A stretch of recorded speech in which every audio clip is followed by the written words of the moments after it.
This episode of the Juicebox Podcast is sponsored by the Contour Next One blood glucose meter.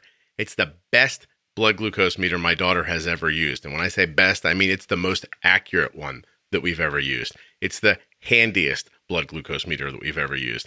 It's got the greatest test strips that even allow a second chance sampling. And it has an app to help you make sense of all the data. All of you may not have a continuous glucose monitor, but you are testing, and that data is important. Let Contour Next One help you with their app.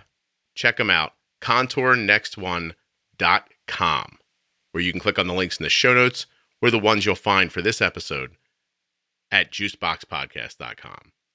After you get yourself a new meter, you're going to want to head over to touchedbytype1.org. Touched by Type 1's mission is to elevate awareness of type 1 diabetes, to raise funds to find a cure, and to inspire those with diabetes to thrive. I'll tell you more about the Contour Next One blood glucose meter and Touched by Type 1 a little later in the show. Samantha's back. Samantha is really pregnant at this point.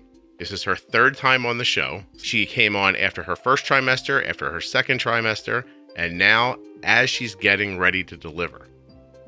Find out how the pregnancy's been going. And it turns out Samantha has one big fear. You'll find out what that is. Programming note for those of you who listen with your children, we're going to speak about perineal massage at some point, and we're going to read the steps for it. So it's clinical, but, we use all the words. Please remember that nothing you hear on the Juicebox Podcast should be considered advice, medical or otherwise. Please always consult a physician before making any changes to your healthcare plan or becoming bold with insulin. Hey, if you haven't heard Samantha's first two episodes, the first one is she is having a baby first trimester. That's episode 259. Second trimester is at 285. And this, of course, is episode 310 of the Juicebox Podcast. Thank you for listening. And hey, I just got back from Atlanta. Thanks to everyone who came out. I love seeing that big full room. You guys were terrific.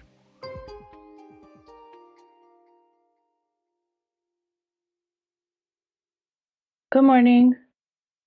Hey, how are you? I'm good. How are you?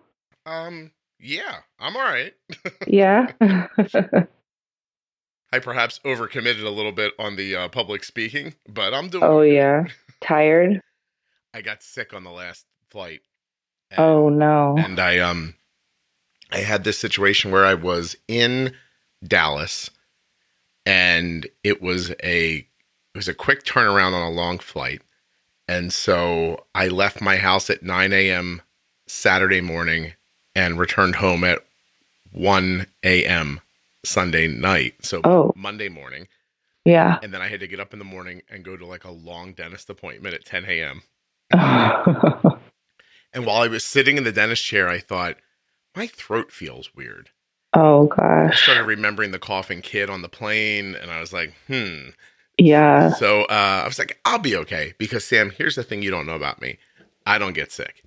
So, like, my dad says that, too, until he gets sick. No, it really, like, I will get sick. Don't get me wrong. Like, it'll be 10 o'clock at night, and I'll be like, wow, I have a fever. I don't feel well. And I'll go to bed and wake up in the morning. I'm like, oh, illness over. Like, it's like that quickly. So, I'm like, okay, my throat's a little scratchy. This won't get me. The next day and the next day. And then like the third day afterwards, I raised my voice, and then I lost my voice. Oh. And I was like 7 days away from, sorry, the music's playing. I was like 7 days away from having to go to Atlanta, which is now, I leave for Atlanta in like 3 days, and I couldn't speak at all. Oh, gosh. Well, you don't sound like, yeah. My body wasn't putting up with that. Yeah. My genes. We have a job to do. My genes are a mess otherwise, but I don't get sick for very long. But I was in a bit of a panic because I thought, oh my gosh, this whole Atlanta thing it's built around my being there. Like there's four sessions that I'm in. There's not that many sessions. So I was like, oh my gosh, I'm in trouble. So I was real quiet for a couple of days. I didn't talk much. My wife was like, this is amazing. All right. Everybody's funny, Anyway, you're super preggers now. How's it going? I am. I'm good. It's 3 weeks from today that he will be here if he doesn't decide to come earlier. So are you being induced?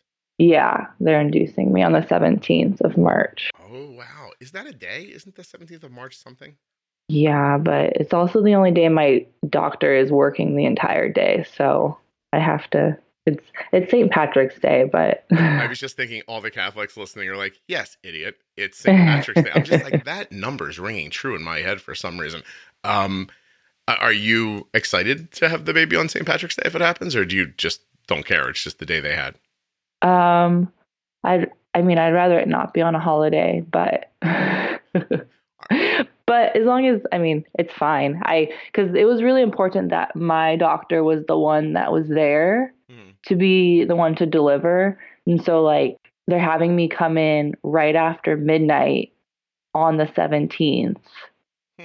And then because she's like on call and then she's going to be in the office all day on the 17th. So that was the best chance to make sure she was there. Here's my thoughts. My brother was born a few days before Christmas, and he got screwed over every year because my parents would just go Christmas shopping and birthday shopping. No. They would just go to his Christmas pile and pull out like 2 or 3 things and wrap them as birthday presents. So the kid was getting less stuff. He was totally getting hosed. And now I'm thinking, what if your son grows up to be a bit of a drinker? I don't think we want his birthday on St. Patrick's Day. Everyone says that he'll like it when he's older. Yeah. How much? And how much will you like it? Not a lot. Yeah. So, but it's fine.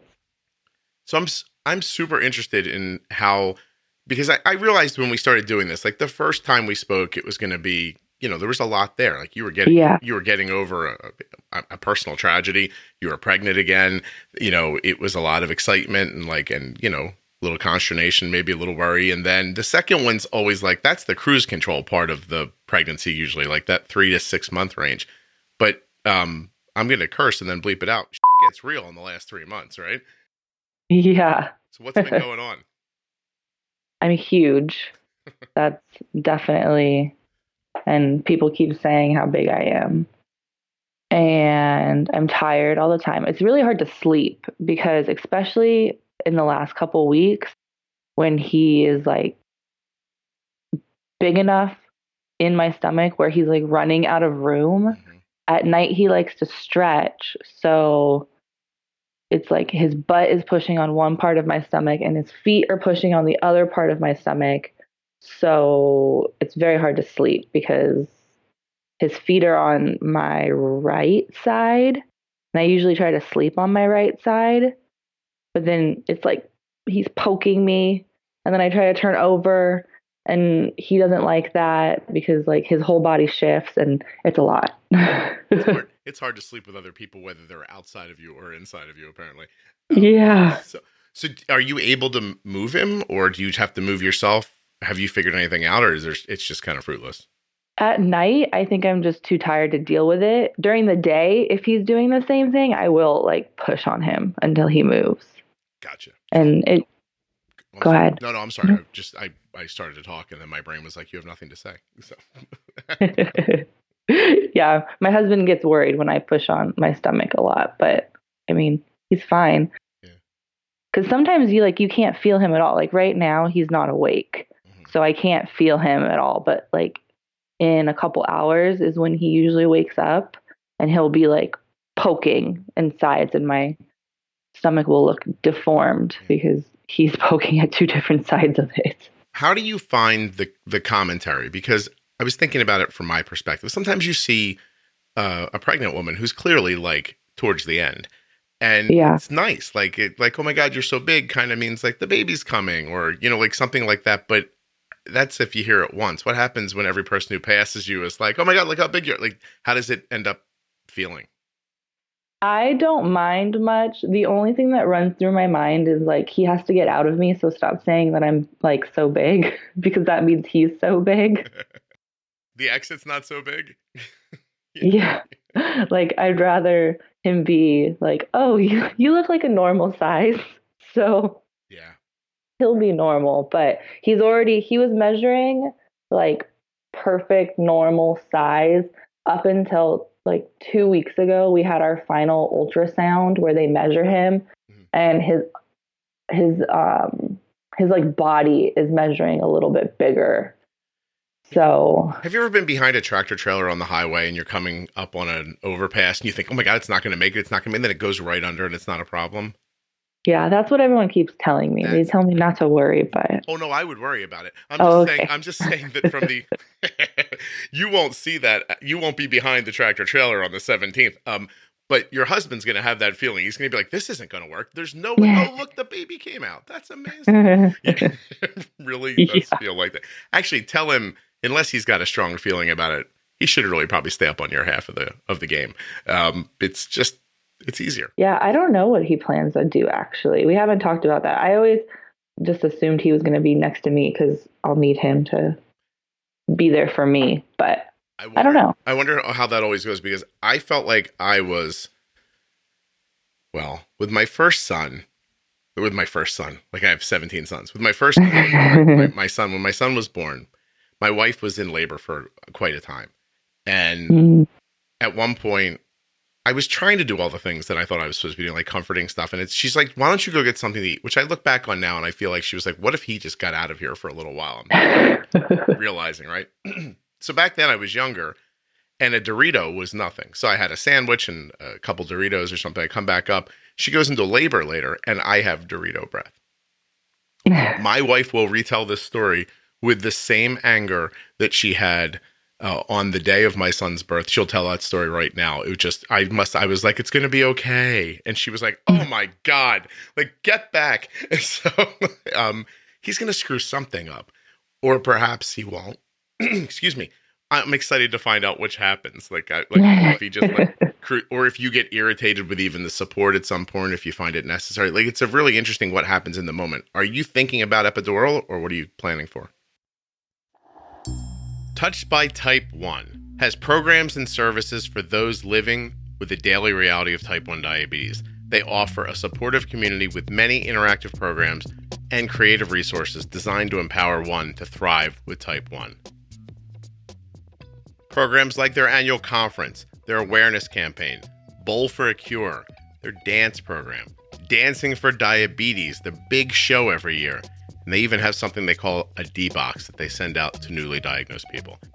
That conference, by the way, Touched by Type 1, it's on May 30th in Orlando, Florida. And I'm pretty certain I'm going to be speaking at it. I hope to see you there. Check that out and everything else they do at touchedbytype1.org. As soon as they can give it to me, or as soon as it starts hurting, yesterday I was talking with the nurse and she was saying, like, if you don't feel anything and you're fine with the pain, then you can always put it off. And I was like, no, I want it written on something that you give me the epidural right away. Like, I don't want to feel this. Yeah. I don't know if you understand how pain relief works, but once you feel the pain, it's too late. Yeah. And I was like, I don't want to feel any pain. So I want it right away and keep it coming. It's 2020, lady. Yeah. No reason for mama to be like, oh my gosh, why is someone stabbing me? Yeah. Yeah. I hear you. Oh my gosh. Well, okay. So the people talking to you really just makes you think about the delivery more than anything. Like, you're not like, don't feel like a body image problem when they're saying like you're pregnant. You're supposed to look like that. Well, I have a double chin now, which I'm not used to. And that's the only thing that I have an issue with. That's fair. But other than that, that's a small thing. And it's not like I dwell on it all the time. It's just like, it's there. And I know it's there. Not that I'm pregnant, but I have a double chin. And I daydream about having it altered. Oh, yeah. Monthly, I look in the mirror and I think, how hard would it really be to make a small incision here? Just whatever this is here, just take it out and pull the skin the tiniest bit. I owe that to myself. I can't afford it, but yeah, I feel like I'd be happier. Isn't that strange? No. I mean, so? I think it's something that everybody goes through. You're normal. I avoid taking photos sometimes because of it, which I don't have any other feeling about having myself photographed except for that. So, yeah. See, that's when I notice it the most, in photos. Mm-hmm. And I'm like, oh, no more photos of me. I'm sure everyone's like this. I look in the mirror and I think I'm having a good day. And then I'll let someone take a picture and I look at the picture and I'm like, how is the person in the picture not the person in the mirror? Like, that's not, I mean, and not that it's like, it's so far off. One of these things is lying. I don't know which one it is. 100%. And I think it's anytime I look and think, I don't look so bad today. Yeah. The light must be right or something. Oh my God. Okay. So we've got a delivery date, but you're hoping that maybe he comes sooner. I kind of, well, not too much sooner. Because, I mean, I'm working up until, like, the 17th is a Tuesday, and I'm working until that Friday before. It's interesting. So it's a little bit of a money thing, too? Like, you need him to stay in? It's a money thing, and it's a, like, otherwise I'd be sitting at home, and what am I going to do at home? Kind of thing. You're about to find out because you're having a baby. Well, yeah, then the baby will be here and I'll have things to do, but you certainly will. Oh my gosh. There was like a 3-year span where we'd watch the Academy Awards and just think, I heard about this movie. Oh gosh. Never really saw it. That's funny. Yeah. So you want like stay in a little bit, hoping maybe, do you prefer natural over being induced? No, I don't care. You don't care about that. It doesn't. Yeah. As long as I don't want a C-section. I really hope it doesn't turn into me having to get a C-section just because I don't want my stomach to get cut open. Yeah. And have to deal with the longer recovery. Mm-hmm. But other than that, then yeah, induced or natural, whatever happens. My son came out 2 weeks late. Yeah, usually with the first, they at least stay in there full term. So I'm thinking that he'll probably make it unless something happens where they're gonna where they decide he needs to come early. Yeah, Arden needed a parachute on her due date. Like she was just like coming out. Yeah, it's just Kelly was going to be induced on Arden's due date, and the night before we're like packing up and getting ready. And it's like 12:30, and she's like, "I think my water just broke." So she made it that long though. So we made it to the hospital, and Arden came out a few 5-6 hours later. We actually were just at lunch the other day where I was chastised again by my wife for not knowing the times my kids are born. Oh gosh. So my son's born in the early evening and Arden's born in the early morning. But I mean the exact numbers. That's close enough. You would think. But I was taken to the woodshed at this restaurant for not knowing. And then I start guessing. I'm like, I don't know, 7:16. Then my brain doesn't remember, so they'll ask me 20 minutes later, and I'm like, I don't know. Like, I didn't know. It doesn't matter now. They're here. I'm taking a great job. Look at how good she's doing. I'm like, you're like, if it really matters what time they're born, then we're only celebrating their birthday at that time for a minute. Now, I'll say this. Yesterday was my son's birthday. He turned 20, and it was his first birthday. We weren't with him on his birthday. Oh. It was more impactful than I thought it was going to be. Yeah, I bet. And we saw him the day before. He played baseball the day before, and we went to see him, but it kind of didn't feel the same, like not being there for some reason.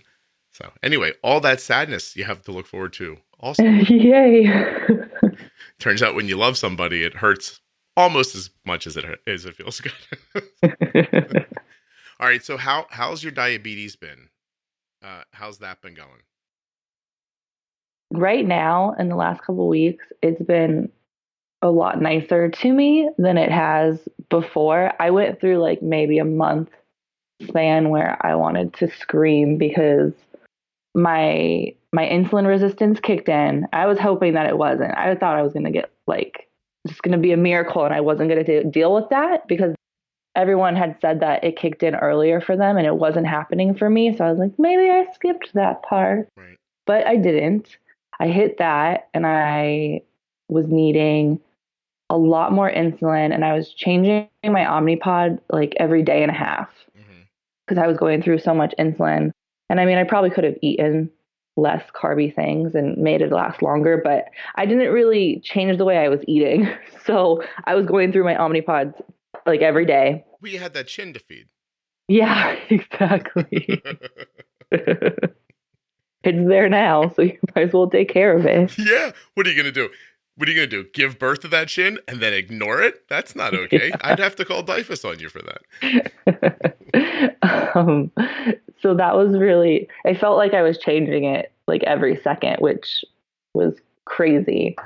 And then, like I think the most frustrating part is that it doesn't like change, like your settings don't change and then they're good. It's like my settings were changing every day to something different than the day before. Mm-hmm. So it was really hard to like I would figure it out and then the next day it would just be completely different and then I would have to figure it out again. And So, that's the most frustrating part to me. so that's probably, I'll have to ask Jenny at some point, but that's probably hormones because Yeah. you're describing like during like I don't know, like a period situation or something like that, where like one day it's going this way, and then a couple hours later you're like, oh, I got it, and then all of a sudden it heads in a completely different direction, and it's tiring. Yeah. It's really tiring to keep up with. It is tiring, and it's totally the pregnancy hormones. It probably has to do with something like he's growing or something. I don't know. Yeah, but Definitely, but it's happening, and that was the most frustrating part. Not that I was using so much insulin, just that like I like it when like if it changed at one day and it was like that for even the next day, I would have been happy, but it was changing every single day, every hour. Like the morning of Wednesday was going to be different than the morning of Thursday. And it's just really exhausting. Yeah. No, I feel that. So you're using 200 units of insulin about in 36 hours. For that amount of carbs, how much insulin do you think you should have been using in that 36-hour time period? Well, usually my pod, I'll be able to make the full 3 days. What is 3 days? So, yeah. So you're doubling your insulin almost. Yeah. Wow. But and like my carb ratio is already pretty like ever since I was diagnosed, my carb ratio has been kind of crazy. So I use a lot of insulin in general. Mm-hmm. So when I need more insulin, it's just like a ton more. So you did it, or was it hard to do sometimes? Like, what is your carb ratio now? 1 to 1 to 4 is my carb ratio when like pre-pregnancy. Yeah, Arden's is aggressive at like 1 to like 7.5 or something like that. Yeah, I've always been 1 to 4. It's not like a pregnancy thing. It's like since I've been diagnosed, it's been 1 to 4, and it works for me. So obviously it's right. Yeah.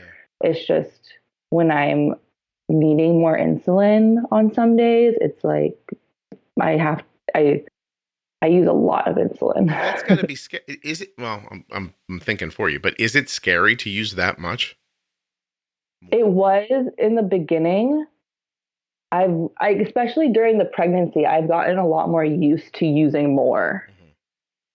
And I don't.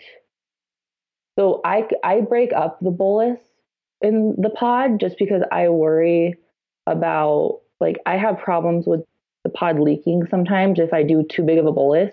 And I don't know if it's because of where I have it on me or it's probably something that I'm doing wrong. So I'll break it up, and that kind of fools my mind also into thinking that I'm not taking so much. Okay. Because yeah, you're looking at like for 45 carbs, you're looking at like 11 units or more. At 1 for 4. So you mean you could have had a 45 carb meal and been doing 25 units? Like yeah. Jesus. That must have been, that does. There are people right now who have kids that are just like, wait, what? Yeah. Cause it's crazy. Yeah. And that's why I always find it so interesting to hear other people's carb ratios and settings because mine are so aggressive that it's just like, it's so interesting. Yeah. Arden's, I would say that to get 11 units into Arden would be for something pretty carbtastic in the 80 to 90, maybe the 70 to 80 carb ratio. Oh yeah. And that's, she does not very frequently eat more than 60, 70 carbs at a sitting, unless it ends up being something like crazy, like a waffle and it has, syrup on it, like that. But every day, and so what I wanted to kind of talk to you about a little bit is that from all of the other people I've spoken to, adult women who have had babies, as hard as this part is right here, as far as your management goes, the real time to be vigilant and for somebody looking in from the outside to like maybe be a little more concerned is going to be the after part. Yeah. And that's what the nurse was talking to me about yesterday too. She was just, because everyone says like she was saying that my needs are going to go back to pre-pregnancy pretty quick after he's out of me, Right. which right now in the last 2 weeks, I have been doing my pre-pregnancy settings. So I haven't needed as much insulin as the month previous, which has been nice because everything's been more steady and I've been able to keep things in my range easier. Yeah. But I hear breastfeeding drops you fast. Okay. That's interesting. That I didn't hear. What I was thinking about more is you're going to be tired and the baby is going to suddenly seem more important than anything else. And that there's a concern where people stop paying close enough attention to their blood sugars and stuff like that. Yeah. And the nurse was telling me because she knows me, because it's a nurse that went through our previous pregnancy and then I see her all the time now. Mm-hmm. So she knows that I'm a little bit crazy with my management. And so she was telling me that I need to kind of relax a little bit because she's worried about, I think she's more worried. I had a whole kind of argument with her like a month ago because she thought my A1C was too low. And I was trying to explain to her that I didn't go low. So it's okay that my A1C was on the lower side because I wasn't having any hypos. Right. And she was very adamant that it was just too low because I think she's used to dealing with different kinds of people. Mm-hmm. And so I think she's just worried about me going low and being with a baby and not fixing it and then something bad happening, which I understand. Yeah. But so I have to say something from a more theoretical standpoint. And let's keep in mind, A, I don't have type 1 diabetes, and B, I'm not a lady. C, I could not give birth. But D, I did take care of 2 newborn children. Like my, joking and no joking aside, like somewhere in the mix in the middle, my wife's job is to go to work, make babies, and then hand me the babies. You know what I mean? So not that she's not involved, but the overnight stuff, that kind of stuff I know what it's like to raise a newborn is what I'm saying. Yeah. And so from everything I've seen doing this podcast and everything I've heard from hearing from people who do well or struggle or vice versa, I sort of think that in the vein of bumping and nudging, the bigger concern would be letting it get away from you. Yeah. Right? Because like management obviously takes a little focus, but not managing takes way more time. It's going to make your blood sugar higher. A person like you is not going to feel well with their blood sugar higher. Yeah. And that's going to just create different problems. Like I don't understand the idea of trading a possible problem for definite problems. Yeah. And that's what my husband said yesterday when I was telling him what she said. I wish he was a her, because then you wouldn't have this baby inside of you, but go ahead. Yeah. Because I told him, like, she was like telling me if I go over 200, then it's okay. Like you'll correct and it'll come down. Ooh, I'm sorry. Hold on. I lost the earphone. And that my husband's reaction was, well, if you go anywhere near 200, you're going to feel like you're going to feel terrible. So that's not going to help you any. So we'll see. It's going to be an adjustment, and I'll probably mess up somewhere along the way. It's good. But all I'm saying is that it's not that you're going to mess up. It's that you're adding a layer of responsibility, concern, and like love and affection that you at this moment, and I don't mean this pejoratively, but I also try not to use too many big words that I know while I'm doing the podcast, but I don't mean this poorly. But people are like, is this guy smarter than he says he is? Maybe I am. Okay. And, but the concept here would be, you don't know what it's like to have a baby. I know you think you do. Right now, you know what it's like to be pregnant. That kid's going to come out. It's going to hit you so deep in your heart. It's going to change everything you care about in a split second. Yeah. And you're going to value your own health less. As soon as it feels like valuing his health comes first. I sat in a doctor's office yesterday because my back has been a bit of an issue, and I have plantar fasciitis in one of my feet, right? And so it sucks because my ankle gets stiff. I can't run. When I can't run, I can't work out. When I can't work out, my back gets stiffer. I'm, in this cycle. So I go to a place where they offer physical therapy and chiropractic stuff and like this whole kind of like wellness center.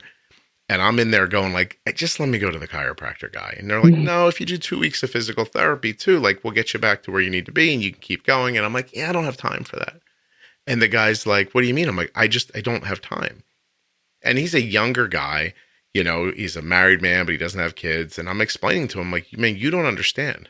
Like I have a job. Like this podcast is a job. It takes up a lot of time.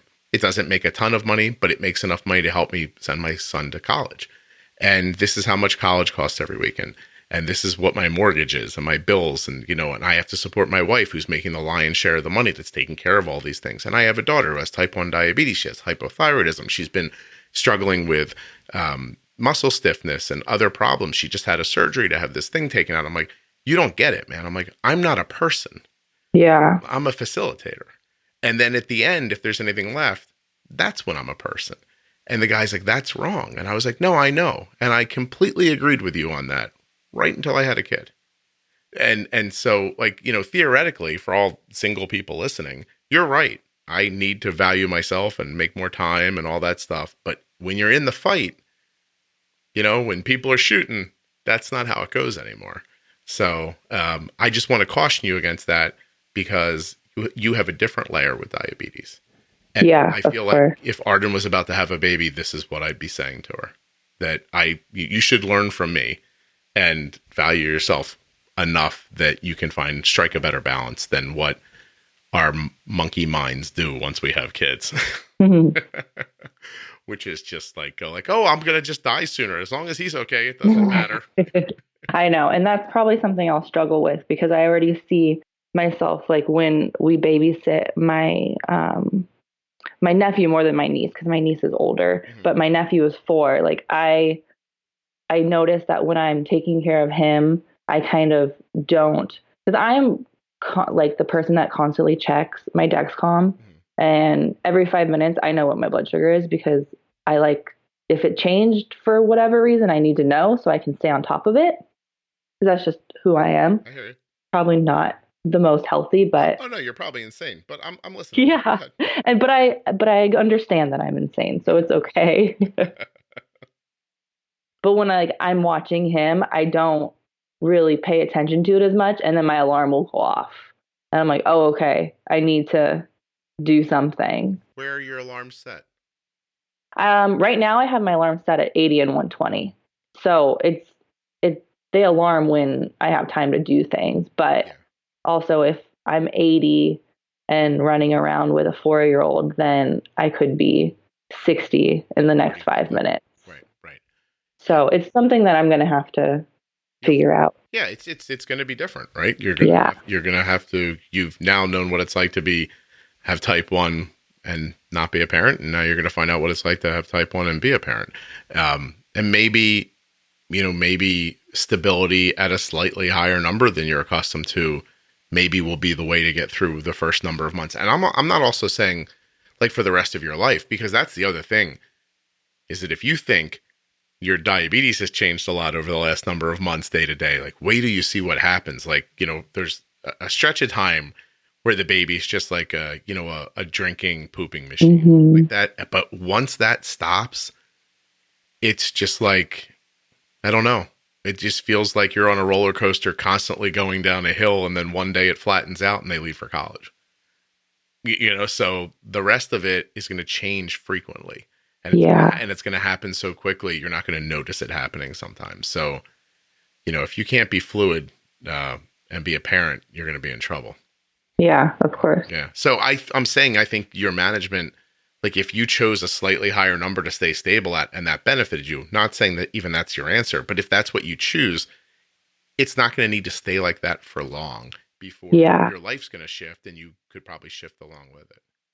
Yeah, which is, I'm sure. I mean, I'm thinking that because I've heard that your hormones are still all wacky and will mess with your settings and your insulin needs, like in the entire time you're breastfeeding up to just and then after you're done breastfeeding, because your body still needs to adjust to being normal again. So I assume it's going to be crazy for a while, and a wild ride to say the very least. And I'll just have to do my best.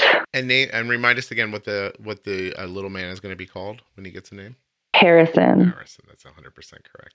Yeah. After Harrison Ford, in case any of you missed. And by the way, if you missed the second episode, what are you doing? Sam's given her time. Sam's came on right when you found out you were pregnant. Mm-hmm. Right? And then at the end of the trimesters, and now we're ready for the birth, and you're going to come on once more. After the baby. And here's what I expect the last episode of yours to go like. Sam, ready? Watch this. I don't know. I want. Please, someone help me. We ate the cat. We didn't mean to. We didn't even have a cat before the baby. Yeah, we got a cat. I don't know where it came from. Somebody said toxic shock, so we ate the cat, and I don't know what to do. We're thinking of having another baby. Yeah, watch all this stupid stuff that happens to you now. Really, really excellent. Listen, having children to me is one of those things that you could put me on a dais and say, Scott, I want you to spend the next hour arguing against having children. And I could do it fervently and mean every word I'm saying. And then you could move me to the other side of the stage and say, Scott, I now want you to argue for having children. And I could rebut everything I was saying. And I'd be right on both sides of the stage. So good luck. Yay. Really start looking back at what kind of a child you were and your husband was, because trust me, therein is going to lie what's about to happen to you somewhere. Well, from all the stories, my husband was a little perfect angel. So did his mom tell those stories? Yeah. Yeah, you need someone else to tell those stories. Well, I believe it. He's very good now. So yeah, maybe. I'm just hoping it continues on through the generations. So if you told stories about your husband, they'd all be like super positive about what a great guy he is? Well, yeah, mostly. He's a great guy. All right. Well, then maybe you're going to get lucky here. Some people's kids are nice, but... Some people. I mean, I'm sure I'll think my kid is wonderful, so... Isn't that all that matters? I don't know if you'll think that or not. Like, so I'm wondering now, I'm super intrigued now to all the mothers that are listening. Like, I wish I could hear all their thoughts at the same time, because right now they're like, the first one's nice, but the second one's kind of a... The very first thing you're going to notice when you go to contournext1.com is a yellow button at the top that says get a free Contour Next One meter. Just give it a little click. And when you do that, you're one step closer to the most accurate, handy blood glucose meter my daughter has ever had. So get started today with the Contour Next One smart meter and their Contour Diabetes app. You're going to discover that smart blood glucose testing with the Contour Next One meter and the Contour Diabetes app is just what you've been looking for. Get to that link, scroll down, fill out a little bit of information, find out if you're eligible for that free meter, and get started today. If you don't want to do that, you can just ask your endocrinologist at your next appointment. Say, hey, come on, I've been using this meter right here forever. I think the thing's been on the market for, a million years. I don't know how accurate this is. Is this the latest, greatest technology in blood glucose metering? I don't believe so. But I'm hearing that the Contour Next One might be worth a looky-loo. Your endocrinologist will probably say, I don't know why you're saying looky-loo, it's not 1924. And then they'll write you a prescription and get the thing yourself. That's it. Get some test strips, a new meter, you're on your way. A whole new life with accurate tests. Don't forget to, if you hit that blood drop once and you don't get the beep, with the Contour Next One, you can go back in and go again without affecting the accuracy. So you don't have to waste that test strip if you don't get it right the first time. It's got a great little light for doing it in the dark, and this little neat system with like colors and arrows that shows you if your blood sugar's in the range that you've preset. You got to check it out. ContourNext1.com. I'm super intrigued now to all the mothers that are listening. Like, I wish I could hear all their thoughts at the same time, because right now they're like, the first one's nice, but the second one's kind of a... Then, like, it really does. It's interesting. Like, my wife and I were talking last night.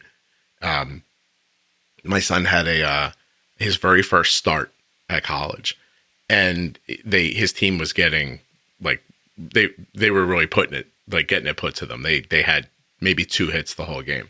But my son was putting the ball in play, like hitting the ball hard. He just kept hitting it at people. And even just hitting the ball seemed like an accomplishment in that moment. But it was certainly not the exciting debut I think he was hoping for in his second season. You know, like nobody plays in their freshman season. And if you get on the field in the first game in the sophomore year, that's pretty exciting for you. Yeah. And so there's a doubleheader. And after the first game, he comes over. We brought some food for him. And he comes over, and as he's walking towards us, my wife and I are like, how's this going to go? Like, is he happy that he's like that he reached this goal? Is he going to be upset at how the last, hour and a half didn't go as like probably the way he had diagrammed it in his head?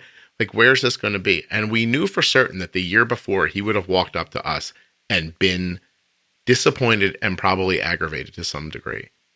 But instead, a completely different person walked up to us. And we had to admit when he walked away that as good of a kid as he was prior, he had matured a lot in the last year in some ways that we had not seen because he's been away at school sometimes. His reactions were just measured and thoughtful. And we were like, oh my gosh. And he walks away and my wife's like, wow, that one really worked out. And Arden's sitting right there and she's like, yo. And we're like, no, you're doing fine too. Just like we did. Only time will tell with you. We're just like, he's starting to look like he's not going to ever rob a bank. Like maybe we can sit back a little bit and feel pretty good about what's happened here, I don't know though. But last night going to bed, I still felt like I can't believe we didn't see him on his birthday more than just like a FaceTime, for a few minutes and a couple of text messages. So I definitely don't want to be trite, but I have not found any better way to say it. It really does go fast, just to try to enjoy it. And if you can big picture once in a while, it helps on the really slow days that are mind numbing.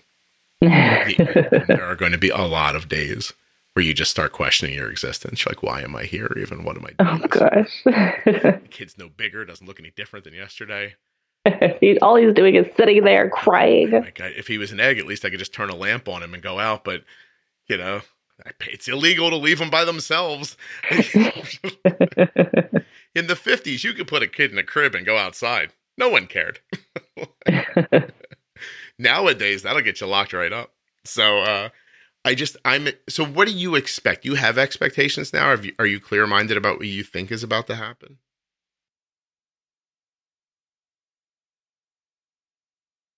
Of like when he's actually here, or what do you think it's going to be like to be a mom? Like I want to match this up against what it ends up exhausting. I don't know. I guess I don't really have. I'm just more worried about him like getting out.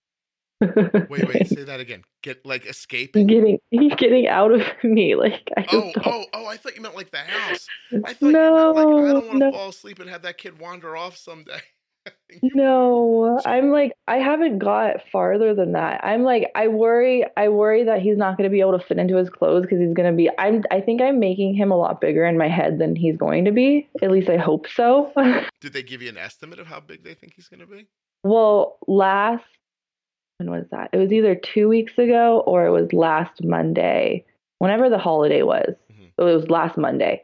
He was measuring at 6 pounds, 10 ounces, which is bigger than he should have been measuring for my comfort. For your comfort. But okay, so how tall are you? I'm 5'9". All right, so you're a taller person. Yeah. How are your hips? Are they narrow? My OB told me that I'm tall and I have wide hips, so I'll be okay, but that doesn't assure me any. It absolutely shouldn't. Listen, but my wife is 5'9", and my son was 7'11" when he was born, 7'10" maybe. So is your kid going to pack on another pound in the next 3 weeks? That's what I'm worried about. If he's 8 is like the max I'm okay with. But I'm worried he's going to be over 8. No, let me do some math here. 3 more weeks. Blah, blah, blah. I bet she's 7'4", maybe. I bet she's going to be like that. Yeah. We'll see. I mean, I have, keep in mind, no medical training whatsoever. But we'll go with it. But I'm just trying to make you feel better. I don't think that's not doable. Well, of course it's doable, but. Can I ask a delicate question? And there's going to be a lot of bleeps in this, so feel free to answer. But Okay. prior to this, your wasn't like super tiny or something, was it? No, but I have to push a whole baby out of me. No, it basically comes out on its own. It really, your body just rejects it at the end. It's just like, get out, get out, get out. And I'm afraid of the ripping. Oh, yeah, I would definitely be worried about that. Yeah, I'm worried about. I think I'm more worried because I'm hoping I'm not going to feel anything during the delivery. I think I'm more worried about how much pain I'm going to be in afterwards. Yeah, I listen. If you have a nice natural birth, you shouldn't have too much trouble with that. Are you doing any prep stuff? Let's talk like adults for a second. Any of that like oil massaging around your exit? Are you? No, I've never heard of that. Are you banging a whole bunch trying to keep things like loose? No, because everything is uncomfortable. Well, listen, you want your cake and you want to eat it too. Like you're gonna have to have some uncomfortable sex with your husband to get this together. I think. Or by the way, you don't actually have to do it with him. You know what I'm saying? But if he's become a problem, but no, I mean, are those things wives' tales? Well, I've never heard that helps. I've never heard the oil thing ever. Right, and then I've heard that having sex couldn't make you have the baby. But I haven't heard that it like loosens you up to get ready for the baby to come out. All right, hold on. I've Googled. Okay. Here are 6 things you can do now for a better delivery on your Labor Day. Find the right caregiver. Wait, this isn't eat well, keep fit. This is bull. This is all we're looking for. We're talking about how do we take breathe this vagina and make it more accepting of what's about to happen. All right, this is not. Let me be more clear about my Googling. Make childbirth easier on my vagina. There we go. Vaginal stretching. How to stretch your vagina before giving birth. You got to Google more. Is that like Kegels or whatever they're called? No, that's is that what make everything tighter, isn't it? Oh. Learn to push. I shouldn't do that. Learn to push during delivery. Lengthen pelvic muscles and soften tissue. Practice getting into labor positions. Practice relaxation techniques. Prevent or treat urinary incontinence. Oh my God, you're not incontinent, are you? No, okay, good. Really? Not yet. How's your back pain? Anything? Yeah. Does sex hurt, or did you just give up on trying? Don't say. Your husband's lovely. Let's not say that he hasn't gotten laid in 6 months, okay? It'll be sad for him. Here's my thing. Perineal massage. Perineal massage lengthens and softens the tissue of the perineum. You can start this at 35 weeks. How far are you? I'm 36 weeks. Thank God I'm here. There you go. Perform this massage technique for 10 minutes once a day. Take a warm bath or hold a warm compress on it's perineum, right? I thought it was, perineum. Perineum. I don't know. I don't have one. Or do I? I don't think I do. I don't know. Is it just a taint? What are we talking about here? For 10 minutes to help you relax before the massage, I'm going to send you this link. Sit or lean back in a comfortable position. Put a water-soluble lubricant on your thumb and perineum. Place your thumbs 1 to 1.5 inches inside your vagina. Press downward toward the rectum and to the sides until you feel a slight burning, stinging, or tingling sensation. Hold the pressure for 2 minutes until the area becomes numb. Oh, this sounds fun. That sounds painful. Breathe deeply. Listen. Why do I want to put myself in more pain than I'm just going to still feel pain later on? Maybe this baby's going to fire out if you just loosen these muscles up. Breathe deeply and concentrate on relaxing the muscles. As you continue to press down with your thumb, slowly and gently massage back and forth over the sides of your vagina. If you would have done this, you wouldn't have gotten pregnant. You would have been like, you know what? Never mind. A massage thing was enough. Thanks. Relax. Repeat this process once. After you give birth, you may experience new physical problems that prevent you from fully enjoying life with. Wait, what? What? Hold on a second. Skip that part. Don't send me this link. It just talks about getting your body back into shape afterwards. That a physical therapist might help. But this massage thing, I'm telling you, this is all you have. You gotta like, when you get like a new baseball glove, Well, then my husband will be good at it. I'll have him do it. Yeah, tell him to get some oil out and beat that thing into shape so you can play with it on the 17th. I think that's what we're talking about here. Oh my God. I'm so happy I don't have a vagina. I just realized that as I was reading. I keep telling myself that people have like another child after the first, so it can't be that bad. Because why would they do it again? I think some women are trying to keep wealthy husbands. I think that's one thing. One thing Well, that the women that are having babies because they want babies. Oh, because they love their babies. Yeah. I mean, I think it probably like just feeds that dopamine part of your brain, right? If it was so terrible, then there would just be only children everywhere. Yeah. Right? Oh, Is what I keep telling myself. 100%. And don't listen, we're joking around a lot here. Of course, people have babies all the time and it goes fine most of the time.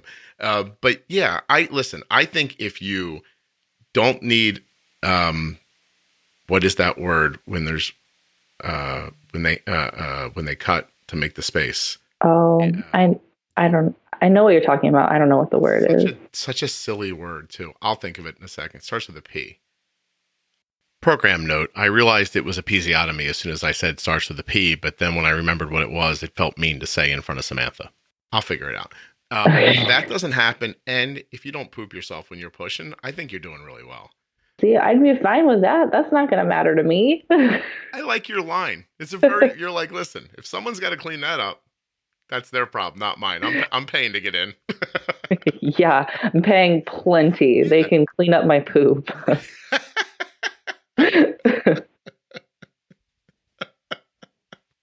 Yeah, exactly. All right. Jesus. I think we're done, Sam.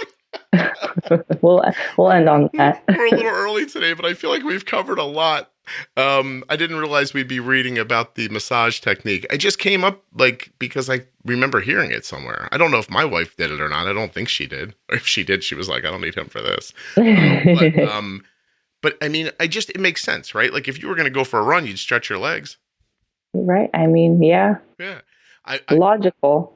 I will tell you this. I don't think that your concerns are unfounded or unreasonable. My daughter is 15. She has like zero, besides thinking some boys are cute and something like that. She's not thinking about having a baby. But anytime the subject comes up, she immediately says, I'm adopting kids because I don't want anything to have to come out of my vagina. And I'm like, you might change your mind. She goes, I really don't think I'm going to. I was like, okay. Yeah. So, yeah, that's it. You're going to be great. Yeah, I can do it. Hey, listen, you're going to do it. I have to do it now. It's way too late. Yeah, you backing out now would be unprecedented in the history of the world, I think. You're definitely having a baby. Let's talk a little bit before we go about, I mean, I feel like, I don't feel like we can jinx the last 3 weeks of your pregnancy. Do you spend much time thinking about your first pregnancy? Or does it just make you feel like, maybe not at all? I don't think I spend time thinking, well, it's a little bit, this is like, I was pregnant in January, February, March, April, May last time. So it's kind of that time zone, and it's getting to April is when my diagnosis anniversary is. Right. So it kind of brings up the thoughts, but I don't think we're really thinking about the actual pregnancy rather than just like her. The fact that like we were supposed to have another baby before this. Right. And she's not here. And like we just kind of think, I don't know. It's hard to not like compare that technically this could have been like our second child, right. Yeah. No, I don't understand from context. I obviously it hasn't happened to us, but I feel like I understand what you're saying. Like, even though your daughter was never born, it doesn't feel like she didn't exist. Is that? Yeah. Yeah. She's still very much like a person to us. Right. And we say that she's up watching over us, and like she'll be watching over Harrison, and she's very much a part of our family, even though she never like took a breath. Does she have a name in your mind? Yeah, her name was going to be Elena. Wow, that's really pretty. That's lovely. And then, I mean, we even have, like, I don't know if I had said it in the first episode, but the doctors made her footprints for us.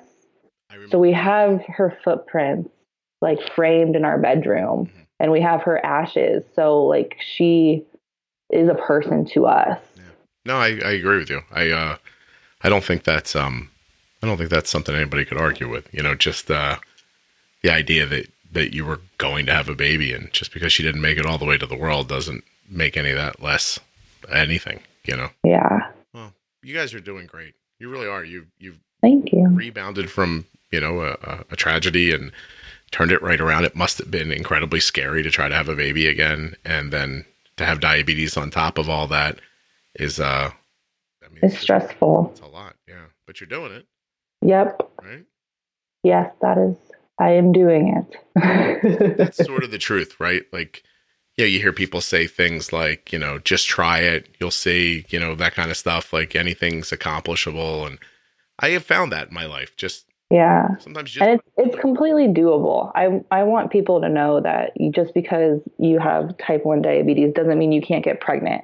I've had people tell me that their doctors have told them, because you have type 1, like that sole reason alone, you cannot get pregnant. Mm-hmm. And I think that's terrible of a doctor to even say, because if my doctors had said that to me, then we wouldn't be here. And both my doctors were very supportive, and they told me as long as I manage it to the point like where I needed a management, pregnancy is completely doable without complications. Yeah, I no lie. I get a lot of emails from people who say that they can now have kids because they listen to the podcast and they got their A1C down and their blood sugars are more stable and stuff like that. But almost every one of their notes includes some statement about they didn't think they could ever have a baby, or a doctor told them they couldn't. Listen, I don't know when this will come out in the timeline, but since I'm pretty comfortable yours will be out soon, I've been helping my daughter's friend, Yanni. So Arden met a girl online years ago, and they've been friends, you know, for a while. They've never met in person. But Yanni and Arden are the same age, and Yanni's had diabetes for 6 years. And so there was times where Arden would come to me and say, I think Yanni needs help. Like her blood sugars are high a lot. And Arden was concerned for her, but it didn't feel like anybody's business. Do you know what I mean? Yeah. And so one time I just said to her, like, look, if you want to, because they were comparing their blood sugars. And so, you know, I said, if you want to tell her I can help her, just, you know, have her ask. But I wasn't going to push it on her. I wanted somebody to ask me. I don't know why that seemed to make a difference to me. But eventually it came up and we started talking about it right before Christmas. And about 4 weeks ago, she and I spoke for the first time. And I've been recording with her like 10 or 15 minutes at a time a couple of times. Oh, yeah. So she went yesterday, yeah. She got her A1C done yesterday. Now, this is not a full A1C after she and I have spoken. It's 4 weeks after she and I spoke. And her A1C went down 2 points. Oh, wow. From the last time. And so to tell somebody, your blood sugars don't support having a baby, that might be true in the moment, but here's the rest of the statement. Like, here's what we could do to get your blood sugar into a place where you could have a baby. And by the way, enjoy your life more and be healthier.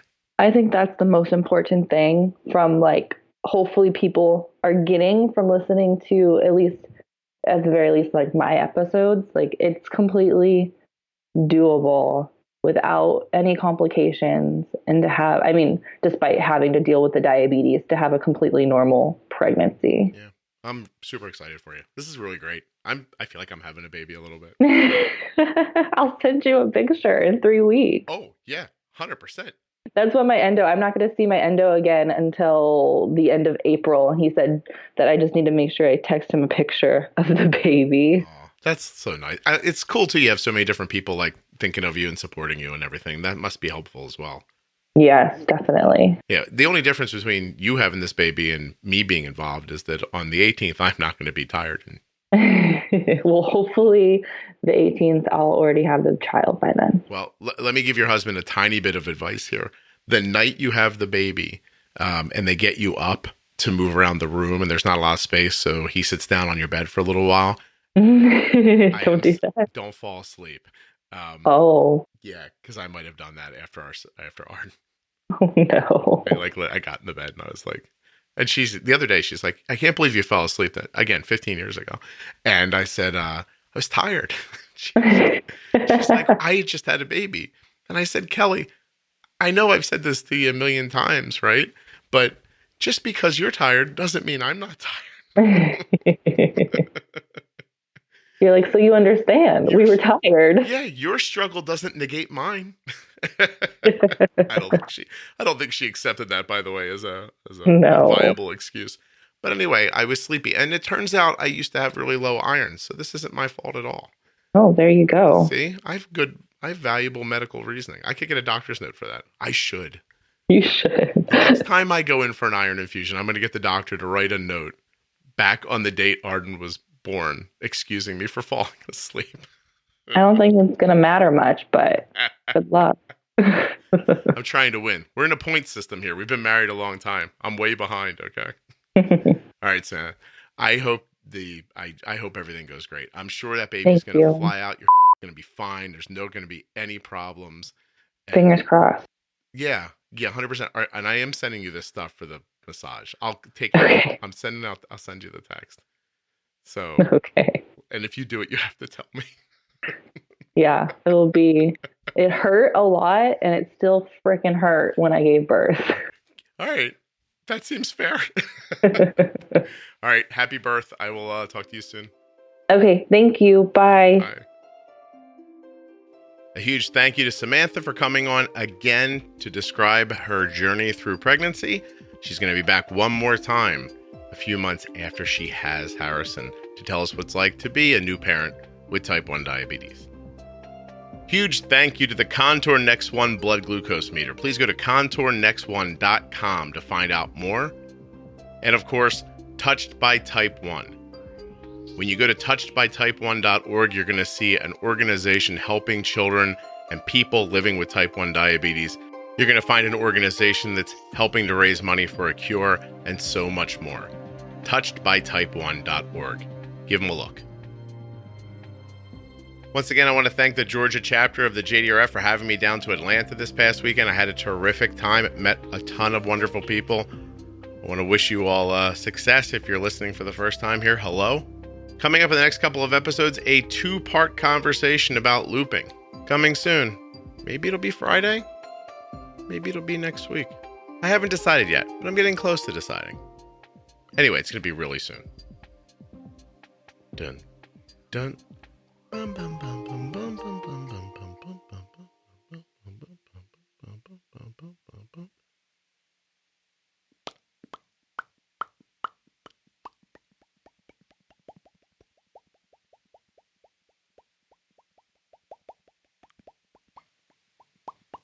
Do you think I have a future in this ASMR thing where I could just make like relaxing sounds into a microphone? That would be so much easier than interviewing people.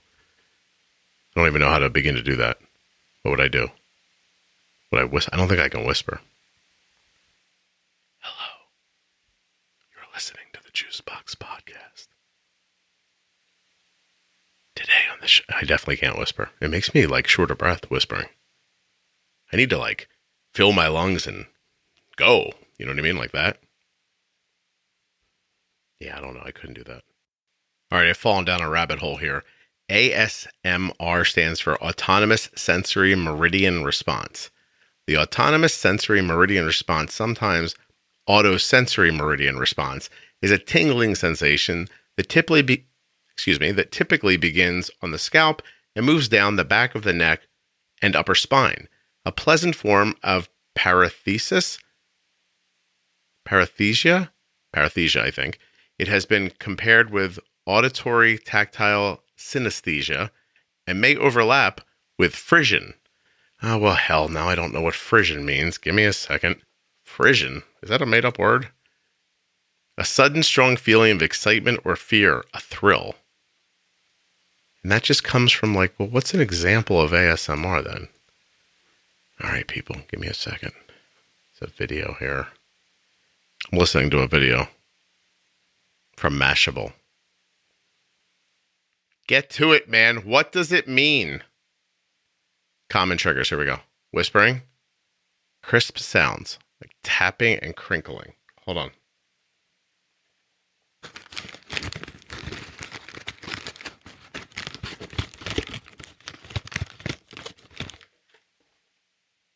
Wait, you have to role play and pretend you're doing it? Like, I'm not doing that. This is like a whole business.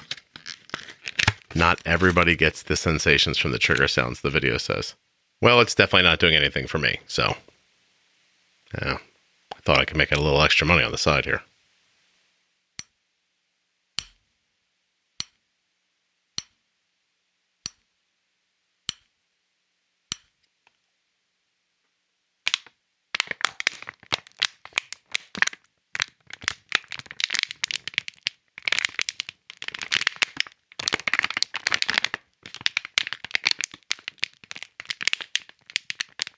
By the way, if you're still listening, examine your life. I don't even mean because of the ASMR. I just mean the part about the diabetes has been over for a while now. All right, let's keep going.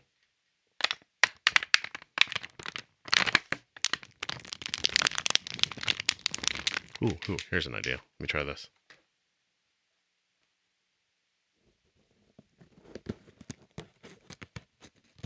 No, that's not working. It's not as easy as it looks. How about this?